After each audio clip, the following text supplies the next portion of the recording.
What I'm doing here is setting up a YouTube channel for a client using their personal email. The reason I recommend using a personal email as opposed to a business email is if something ever changes with the business, or you change domain names, or you decide to use a different domain, or maybe you or someone that sets it up leaves, it's good to have the personal email address in place.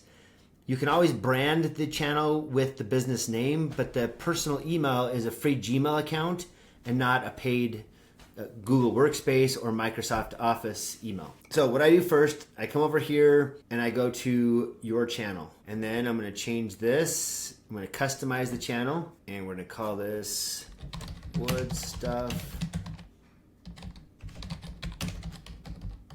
and we're going to change the handle, and I'm going to go to their website and copy the description here, put that there just to keep it consistent. Add a link to their website.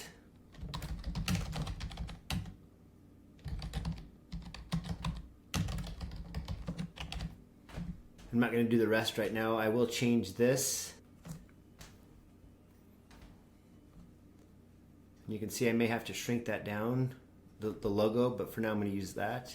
I'm not going to worry about the top yet, and I'm going to click Publish. Eventually I'll make the banner image and get all that done too, but right now I just want to get it cleaned up and rebranded and named. Now I'm going to go to content. Sometimes it'll take, so it's already starting to pull over, but the image is still the same.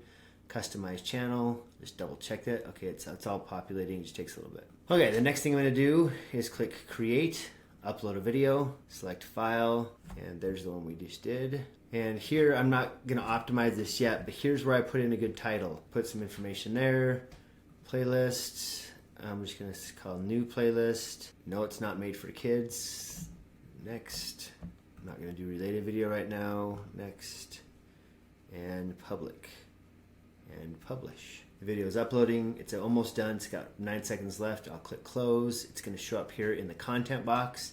It actually might show up in the shorts because it is a short. So that's how we initially set up the YouTube channel. There are a couple other things we can do. Again, going back here to the channel and customizing the channel, and then adding like the banner image and all the background. I can also go to the home tab and I can customize this all out. I'm going to keep this turned off right now until we have more videos, because we don't want someone coming to our channel and there's no videos there, or just one. So for now, we'll just keep that turned off. But right now the profile's up and we're on our way.